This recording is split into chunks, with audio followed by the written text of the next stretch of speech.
Hey everyone! I have had a lot of interest in my somatic tracking meditations, so I thought it would be helpful and kind of interesting to share some background information on the how and the why of these tools. Now, for those of you who are new to somatic tracking meditations, I'm going to give you an understanding of what they are, why we use them, and how they work.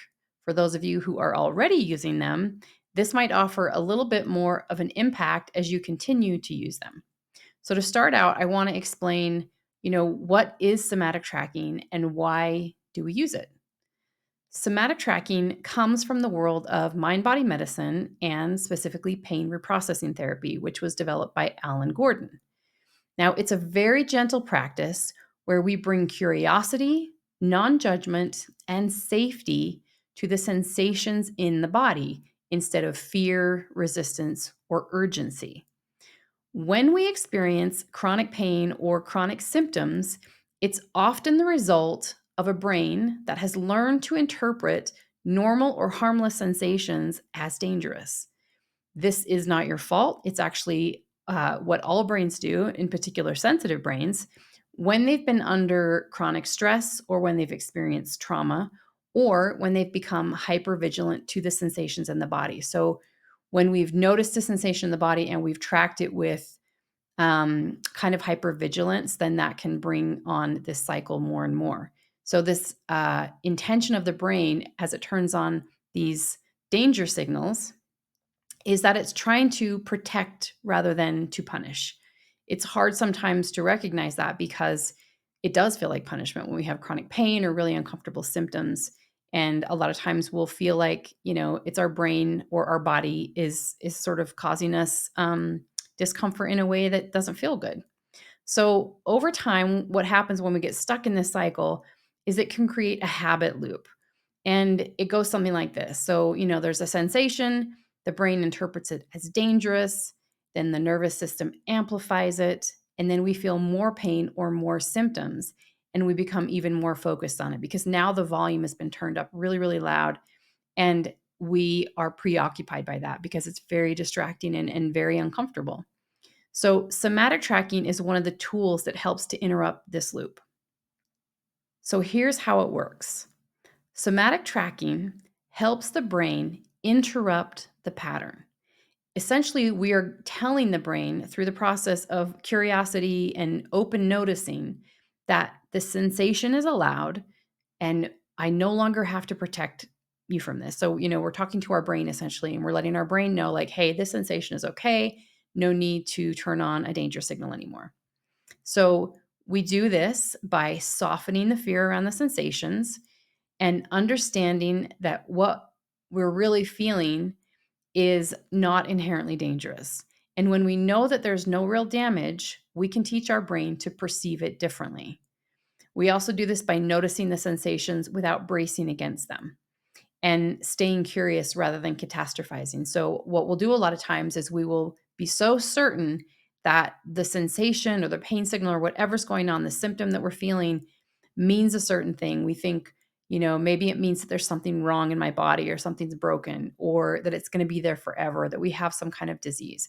So, rather than catastrophizing, what we do is we come back to the point of curiosity, non judgment, and uncertainty. Really, we let ourselves recognize, so I don't know what this means, it just is. Okay, and so we use the concepts of mindfulness to be able to do this, and we bring warmth, we bring safety, and we bring reassurance to the experience. And then finally, we allow the body to relax instead of to be in that kind of braced mode.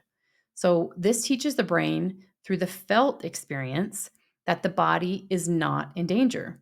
And when this happens repeatedly, the brain stops sending danger signals and turns down the volume on the symptoms or the sensations. Now, this is neuroplasticity. This is the nervous system unlearning old survival patterns and recognizing safety. I also want to talk about the role of outcome independence. Now, somatic tracking works best when we aren't trying to force a certain result. That may seem counterintuitive, but that's exactly what the brain needs in order to let go. When we approach our symptoms like, oh gosh, I hope this goes away, or I've got to make this stop, or if I don't relax right now, I'm going to feel worse, or, this should be working faster, then our brain senses pressure and urgency, and pressure equals threat. So one of the most important parts of the work in utilizing these somatic tracking meditations is outcome independence. And outcome independence simply means that I'm going to practice this for the sake of creating safety and support inside my body, not to force my symptoms to change, and not to make them go away. And that does seem kind of like wrong. It's like, well, we want our symptoms to go away, so why aren't we hoping they go away? And of course, we're always going to hope that they go away. But when we do the somatic tracking meditations, the goal is to just be present, is to, again, to just be in that space of curiosity and noticing, and not try to force things to change, not try to expect things to change. And so it's a practice of letting go of the timeline, of showing up for the nervous system without demanding perfection, and of treating the body like a scared child or an animal that needs gentleness before it can relax. So here's the beautiful thing. When we aren't trying to make the symptoms go away, that's usually when the biggest shifts happen. And again, that's so counterintuitive, and most people just don't believe it because it's hard to let go of feeling like we are controlling something or we're driving something. But that driving and that controlling is really what keeps the brain on alert. So when we can let that go, that's when things start to soften, and that's when the magic happens. So here are a few tips on how to work towards outcome independence. So what you'll do is you're going to remind yourself as you're practicing that there's no rush. You can say to yourself, my body can take its time. I don't need the sensation to change right now. I'm just giving my nervous system a new experience. Or I can be with myself exactly as I am. And then lastly, if you tell yourself, my only job is curiosity, not control.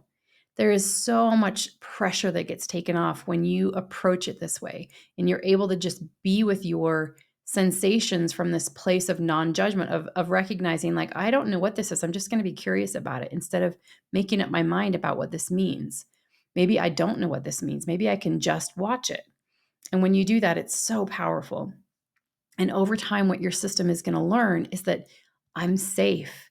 This is not an emergency. So when safety replaces fear, symptoms naturally begin to soften.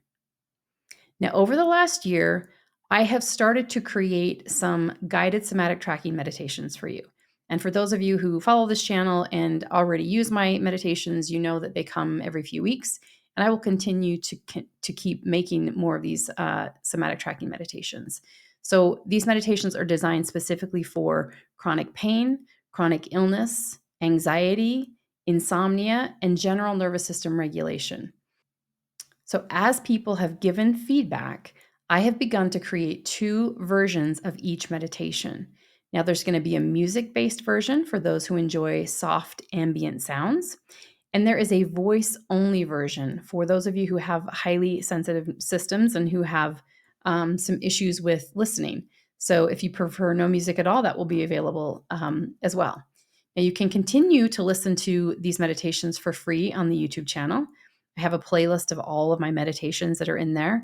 However, if you want to listen without ads and you would like to support the work I do, I now have all the meditations available on my website as a downloadable MP3 file. I've made these available for a small cost to give you the option of a better experience. When you download the meditation, it's yours to keep. You can put it on your phone or your computer, and you can use them anytime you need support. My hope is that these tools will help you to feel more empowered, more resourced, and more connected to yourself. Healing isn't about forcing change. It's about creating the conditions where the nervous system can feel safe enough to shift on its own. If you'd like to explore the meditations, you'll find all the links below. And if you have any questions or want to go deeper into this work, I offer one-on-one coaching for those seeking a more tailored approach. You can find more information about that through my website, which I've linked in the show notes below at monarchintegrativecoaching.com. Thank you for being here, and take care of yourself today.